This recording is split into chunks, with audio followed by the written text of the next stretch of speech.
샬롬, 이동춘 목사입니다. 오늘도 여러분의 삶이 주님의 평안으로 가득하시길 기원하며 하나님의 말씀을 나누겠습니다. 오늘 주시는 말씀은 마태복음 13장 24절로부터 30절의 말씀입니다. 이 말씀 중에 30절 말씀을 읽겠습니다. 둘 다 추수 때까지 함께 자라게 두라. 추수 때에 내가 추수꾼들에게 말하기를 가라지는 먼저 거두어 불사르게 단으로 묶고 곡식은 모아 내 곡간에 넣어라 하리라. 아멘. 마태복음 13장 24절로부터 30절 말씀을 본문으로 가라지를 넘어선 멋진 신앙이라는 제목으로 말씀을 나누도록 하겠습니다. 오늘 본문의 비유는 천국 비유로 예수님의 친절한 해석이 있습니다. 13장 37절로부터 43절이 그 해석입니다.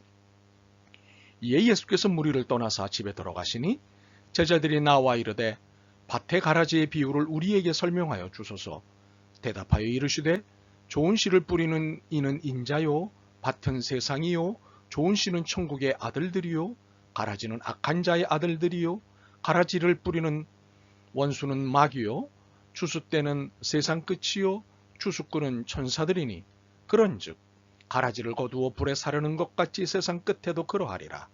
인자가 그 천사들을 보내리니 그들이 그 나라에서 모든 넘어지게 하는 것과 또 불법을 행하는 자들을 거두어 내어 풀무불에 던져 넣으리니 거기서 울며 이를 갈게 되리라. 그때의 의인들은 자기 아버지 나라에서 해와 같이 빛나리라. 귀 있는 자는 들으라. 예수님의 설명은 신앙인들에게 믿음과 용기를 줍니다. 무엇보다 결론 때문입니다. 그때의 의인들은 자기 아버지 나라에서 해와 같이 빛나리라. 여기서 의인들은 당연히 신앙인들입니다.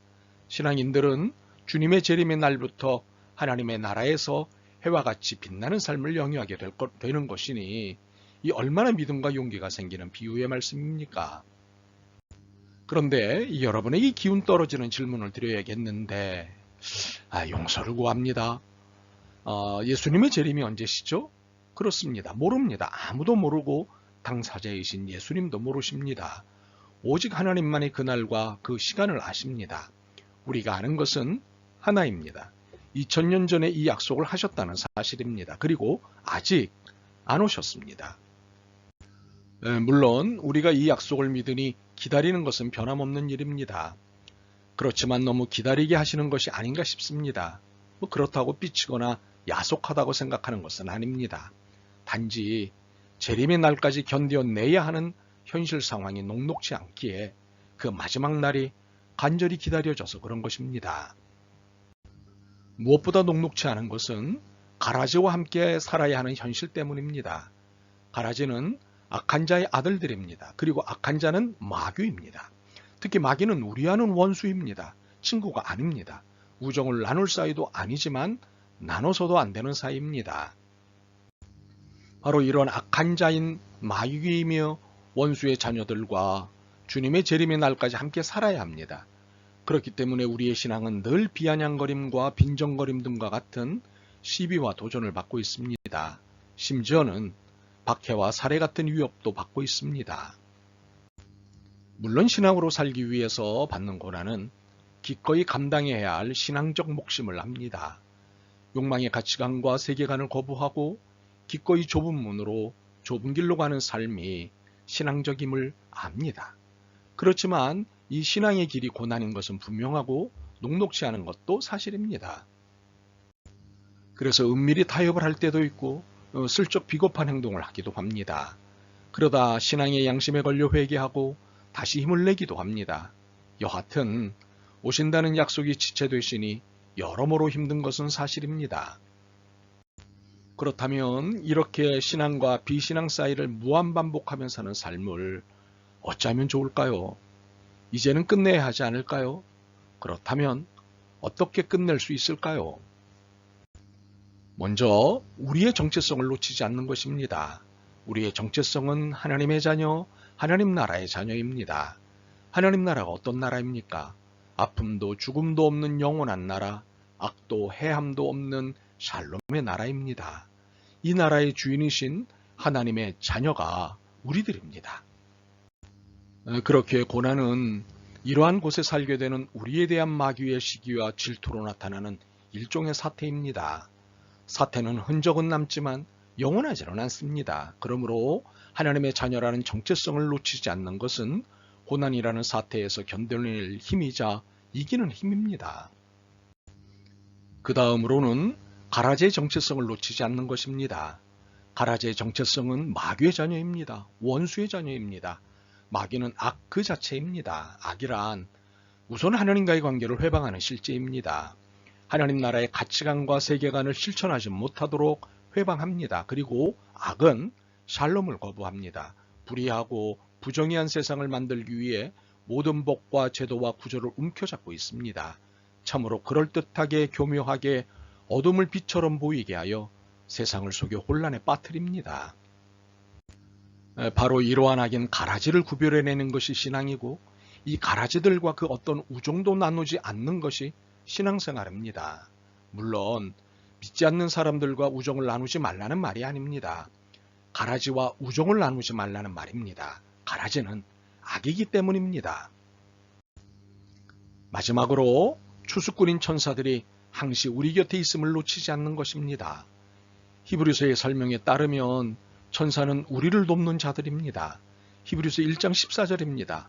모든 천사들은 섬기는 영으로서 구원받을 상속자들을 위하여 섬기라고 보내심이 아니냐. 혹시 30절 때문에 혼란스러우신가요?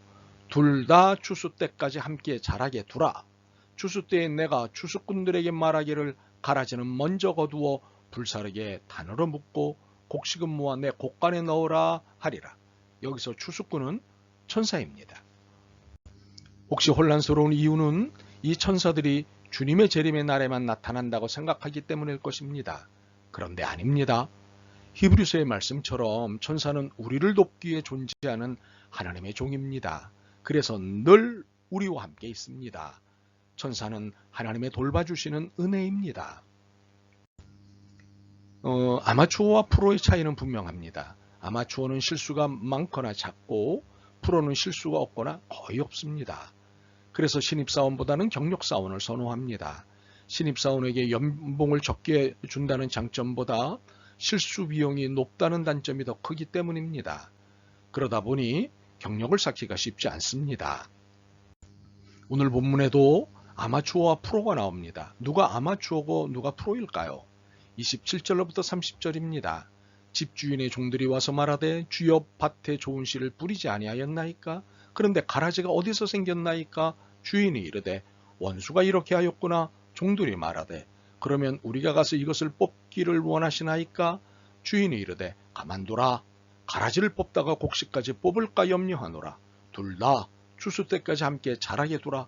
추수 때에 내가 추수꾼들에게 말하기를 가라지는 먼저 거두어 불사르게 단으로 묶고 곡식은 모아 내 곡간에 넣으라 하리라. 아마추어는 주인의 종들이고 프로는 추수꾼인 천사들입니다. 물론 주인의 자녀들 아마추어입니다. 그래서 예수님께서 신신당부하신 말씀이 가만두라. 가라지를 뽑다가 곡식까지 뽑을까 염려하노라.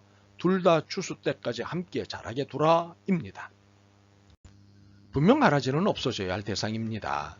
그렇지만 아마추어는 이를 제거할 실력이 되지 않습니다. 제거하려고 하다가 오히려 엄청난 피해를 입힐 뿐입니다. 곡식이 뽑히는 일이 일어날 수 있기 때문입니다. 이것을 염려하신 주님께서 프로에게 이 일을 맡기시겠다고 하십니다. 프로는 추수꾼 즉 천사입니다. 추수는 프로에게 맡기고 대신 그날까지 견딜 것을 주문하셨습니다. 그날은 예수님의 재림의 날, 심판의 날입니다. 혹시 자신은 프로인데 왜 인정을 안 해주신다는 것이냐라는 섭섭한 생각이 들 수도 있을 것입니다. 그러나 우리 중 누구도 프로는 없습니다. 모두 아마추어입니다. 그러므로 이 땅의 악을 제거할 수 있겠다고 호언하고 장담하지 않길 바랍니다. 주님 재림의 날까지 악은 결코 없어지지 않기 때문입니다. 그래서 많이 괴롭고 힘들 것입니다. 그래도 그날을 참고 기다리면 좋겠습니다. 바라기는 이렇게 가라지와 함께 사는 법을 잘 익혀 오히려 가라지가 없는 듯 가라지를 넘어선 멋진 신앙인의 삶을 사셨으면 좋겠습니다. 아멘. 주님, 가라지와 함께 살아야 한다는 것을 알면서도 힘듭니다. 그들의 무자비한 행태, 교묘한 행동을 알기 때문입니다. 현실을 넘어서는 힘을 주옵소서, 믿음을 주옵소서, 지혜를 주옵소서. 예수 그리스도의 이름으로 기도드립니다. 아멘. 오늘도 여러분의 믿음과 삶을 응원합니다. 사랑합니다.